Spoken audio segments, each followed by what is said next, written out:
Hi everyone, welcome to our channel. In this video, I will be talking about Andrew Tate's opinion on the greatest scene in movies. He says many people love or tend to go towards movies like Batman and the likes, but in his words, he calls them losers. He says, according to him, the best movies with the greatest scene is the Chinese movie, Enter the Dragon. He added that the most intriguing scene to him was when Bruce Lee defeated the fighters for the second time in this movie. Let me know your thoughts on this, and also drop your favorite movie scenes in the comment section below.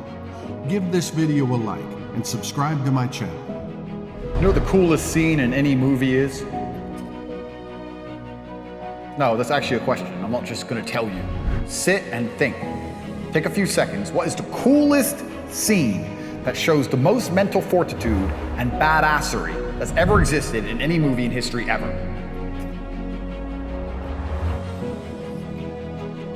Write down your answer.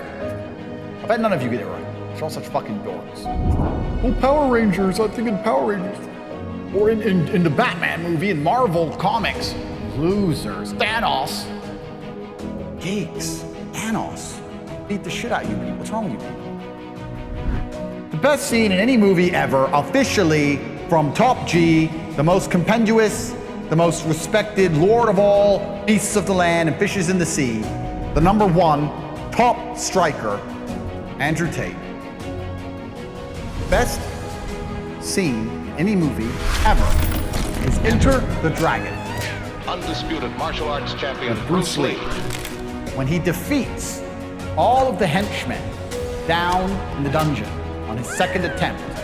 First time, they nearly catch him, he escapes. And he goes back down again, defeats them all in hand-to-hand combat. A lot like my life. It's basically something I basically did. If I had been born earlier, I'd say the movie's based on me. There's certainly similarities. I told you! I told you this kid is dangerous! Defeats 100 unarmed henchmen, and on his way out, runs into a room, and the door closes. He tries to get out, the other door closes, and he's stuck. And he instantly just sits down and chills. Mr. Handman, the evil guy, is trying to threaten him. And he's just like, I'm trapped now. So the best thing I can do is just relax. Get my breath back.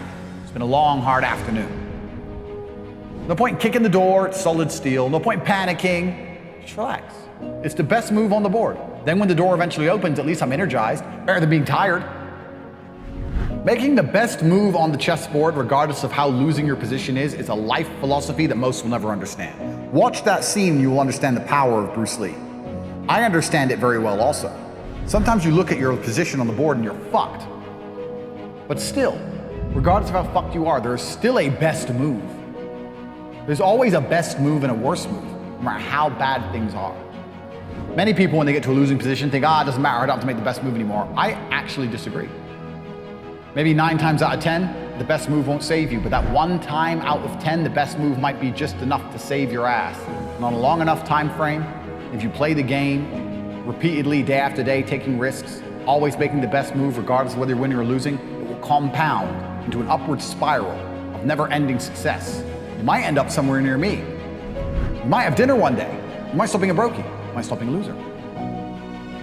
If your girl leaves you, the best move on the board, perhaps is to go to the gym, perhaps is to send her flowers, perhaps is to never text her again. But you should make the best move on the board regardless. Even if you don't want her back, you should still make the best move. You should always think that way. What move will give me the best possible strategic position? That's how you think. That's how I think. Why does Tate do what he does? Tate does what he does because he trusts God to show him the best move on the board to enable him to build a position of resilience against the hordes of demons which are out to silence him. Controversial influencer Andrew Tate has been banned from Facebook and Instagram for violating its policies around dangerous individuals. We now live in a world where anyone who is told that they are good and purported by the media as being a good person is usually evil. Dr. Fauci, for example. Anyone who they say is evil, to me, is usually a good person. We live in inverse world, clown world, upside down world. The Matrix hordes are out to destroy me. The Matrix has attacked me. I can no longer afford to make mistakes. I can't be sloppy. I have to make the best move on the board. I have to always keep my chessboard flawless. I have to be impenetrable. No matter how many bishops, knights, and rooks are trying to attack me with, my pawn structure must be solid. Please understand. Best move on the board is how you should approach your life. Next time you're in a situation, you should sit and say, okay, this is a bad situation, I'm fucked. But what's the best move I could possibly make? What's the outcome I would like? What's the most likely move to give me that particular outcome? And you'd be surprised what some of them are. I had a guy email me the other day saying he lost his job. He was the worst salesman. I said, well, then you deserve to lose your job. That's how sales works. It's fearsome. He goes, well, I don't know. What should I do? I said, what's the best move on the board? He goes, well, I really want the sales job. I think I can get good at it. I said, well, then work for free. So do you have another job yet? He said, no. Okay, while you're applying for other jobs, instead of sitting around on your ass at home, keep working for free for the company for 2 or 3 weeks and see if you can turn it around. And he tried that, and he couldn't because he's shit at sales. But the point is, if he would have sat at home doing nothing, it wouldn't have helped him. The best move on the board was to try and prove to his company that he's actually worth something. If he was worth something, in those 2 or 3 weeks, he might have turned it around and got his job back. He still got to apply for new jobs. He didn't lose anything besides what? Jerking off and sleep? Jerking off is very rarely the best move on the board. It's very rare that you look at the chessboard and go, the best thing I can do right now is jerk off. But it's all you fuckers seem to do for some reason. You wonder why you don't get anywhere. Think about it. Best move on the chessboard, that's how I want you to approach your life, ladies and gentlemen. It's the mental model in which you should apply to scenarios to deduce what is the best possible action. Because if you're always making the best move and very rarely making the worst move, it's pretty hard to lose. It's player versus player out here. The world is not about even fairness. The world is about winners and losers, and everyone is competing against each other. You are competing against me, I'm competing against you, you're competing against your friends.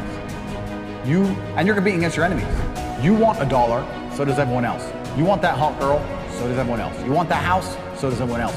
What's amazing is the things you want, the main reason you want them is because other people want them. So you can show off that you have it and they don't. It is competition. It's kind of like the age-old adage. If a tiger is chasing 10 people, you don't have to be the fastest. You just have to be faster than the slowest guy, because he's fucked. So considering that a lot of people are constantly making the wrong moves, if you can just start to make the right moves most of the time, you'll see exactly how easy life is.